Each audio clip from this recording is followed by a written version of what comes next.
ඔන්න ඉතින් අදත් මගේ channel එකට මම ඔයගලන්ව ආදරෙන් පිළිගන්නවා. අද ඉඳන් ඔයගලන්ට cleanser වලට සල්ලි වේදම් කරන්න අවශ්‍ය නැහැ. ඉතින් මෙන්න මේ ඔයාලා දකින හැම skin type එකකටම හරියන cleanser එක ගෙදරම හදාගන්න විදිය තමයි මම අද ඔයාලා වෙනුවෙන් කියලා දෙන්න ආවේ. ඔයාලා දවසට දෙපාරක් මේ cleanser එක පාවිච්චි කරනවා නම් ඔයාගේ skin එකට ලොකු වෙනසක් ඔයාලට බලා ගන්න පුළුවන්. ඉතින් ඒ තරම්ම ගොඩාක්ම වටින cleanser එකක් තමයි අද මම ඔයාලා වෙනුවෙන් මේ හදන්න යන්නේ. ඉතින් එහෙනම් අපි යමු දැන් cleanser එක හදන්නේ. මුල්ම අමුද්‍රව්‍ය විදියට මම පාවිච්චි කරන්නේ මෙන්න මේ කියුකම්බර් එක. ඉතින් ඔයාලට සුදු පාට පිපිඤ්ඤක උනත් මේකට පාවිච්චි කරන්න පුළුවන්. කියුකම්බර් වල විටමින් B, විටමින් C වගේම විටමින් K අඩංගු වෙනවා. ඉතින් විටමින් C වලට පුළුවන් අපේ ස්කින් එකේ තියෙන කොලාජන් වර්ධනය කරන්න. ඉතින් කියුකම්බර් ඔයාලා ගනිද්දී වතුර මිශ්‍ර කරන්නේ නැතුව මේ විදියට ග්‍රේට් කරලා ගන්න.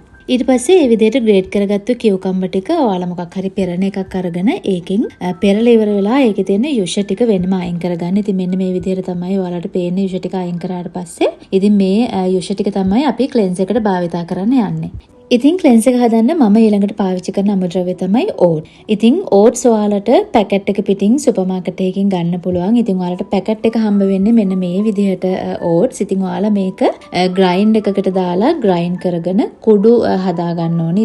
ඕට්ස් කියන්නේ හොඳ කෙඳි සහිත ආහාරයක් වගේම හොඳ ප්‍රෝටීන් එකක්. ඉතින් ඒකෙනුත් පුළුවන් කලින් කියුකම්බර් වල වගේම අපේ ස්කින් එකේ තියෙන කොලාජන් වර්ධනය වේගවත් කරන්න. ඒ වගේම ස්කින් එකට හොඳ මොයිස්චර් එකක් දෙන්න, පිරිසිදු කරන්න, එක්ස්ෆොලියේට් කරන්නත් ඕට්ස් වලට හැකියාව තියෙනවා. ඉතින් ඊළඟට ඔයාලා හොඳට සෝදලා පිරිසිදු කරගත්තු භාජනයකට ඕට්ස් පිටි තේ හැඳි 3ක් මේ විදිහට දාගන්න. ඊට පස්සේ අපි අර කලින් ග්‍රේට් කරලා අයින් කරගත්තු කියුකම්බර් ජූස් එක ටික ටික මේකට මේ විදිහට ඇඩ් කරන්න. ඔයාලට මේක දියරයක් විදිහට හැදෙන ප්‍රමාණයට අනුව ඔයාලට මික්ස් කර කර බල නැවත නැවත ආයෙ එකතු කර කර ආයෙ මික්ස් කර කර බලන්න. මොකද මේක දියරයක් වෙන ආකාරයට තමයි මේ ක්ලෙන්සර් එක හැදෙන්න ඕනේ.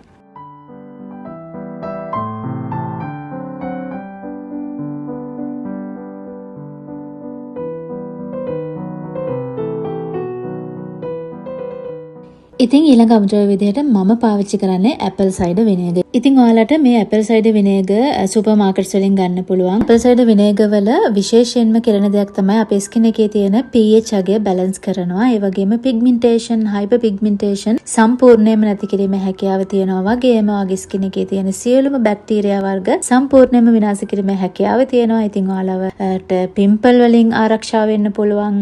ගොඩක් කසලා බැක්ටීරියා ආසාදන තියෙනවා නම් ඒ හැම දෙයකින්ම ස්කින් එක පරිස්සම් කරගන්න පුළුවන්. ඉතින් ගොඩාක් දුරට ස්කින් එක හොඳටම ක්ලෙන්සර් කරගන්න පුළුවන් දෙයක් තමයි මේ ඇපල් සයිඩර් විනේගර් කියලා කියන්නේ. ඉතින් ඊළඟට ඔයාලා ක්ලෙන්සර් එකට පාවිච්චි කරන්න ඕනේ ඇපල් සයිඩර් විනේගර්. ඉතින් ඇපල් සයිඩර් විනේගර් තේ හැන්දක ප්‍රමාණයක් ඔයා මේකට එකතු කරගන්න. ඊට පස්සේ හොඳට මේ ක්ලෙන්සර් එක ඒ වර්ග තුනම එකට එකතු කරලා හොඳට මේ විදිහට මික්ස් කරගන්න. ඔයාලට පේනවා ඇති මේක දියරයක් වගේ ඇවිල්ලා තියෙනවා. ඊට පස්සේ ඔයාලා මේ විදිහට හදාගත්තු ක්ලෙන්සර් එක හොඳට පිරිසිදු කරගත්තු බොටල් එකකට දාගන්න. මේක ඔයාලට සති 2ක් ෆ්‍රිජ් එකේ නරක් නොවි තියාගන්න පුළුවන්. ෆ්‍රිජ් එකෙන් පිට තියාගන්න බෑ. මොකද මේකට කියුකම්බර් දාපු නිසා නරක් වෙන්න පුළුවන්. ඒ නිසා අනිවාර්යයෙන්ම ඔයා මේක ස්ටෝර් කරගෙන තියාගන්න ඕනේ ෆ්‍රිජ් එකේ. ඉතින් ෆ්‍රිජ් එකේ සති 2ක් ඔයාට නරක් නොවි තියාගන්න පුළුවන්. ඔයාට මේක දවසකට දෙපාරක් පාවිච්චි කරන්න. පුළුන් කෑල්ලකට මේ විදිහට පොඩි ප්‍රමාණයක් අරගෙන ඔයා හොඳට ස්කින් එක අතුල්ලලා සාමාන්‍ය වතුරෙන් හොදලා ඊට පස්සේ ඔයාලා ෆේස් වොෂ් එක පාවිච්චි කරන්න ඕනේ. ඉතින් මේ විදිහට මේ ක්ලෙන්සර් එකෙන් හොඳට මූණ ක්ලෙන්ස් කරලා ඔයාලා පාවිච්චි කරන ෆේස් වොෂ් එකකින් මූණ හොදලා දාන්න. ඉතින් එහෙනම් මම අදට ගිහිල්ලා එන්නම්. මම විශ්වාස කරනවා ඔයාලා මගේ වීඩියෝ එකට කැමති වුණා කියලා. වීඩියෝ එකට ලයික් එකක්, කමෙන්ට් එකක් දාන්න අමතක කරන්න එපා. channel එක subscribe කරන්න, bell icon එක click කරන්න. ඉතින් මේ හැම දෙයක්ම කියන ගමන් අදට මම ගිහිල්ලා එන්නම්. bye.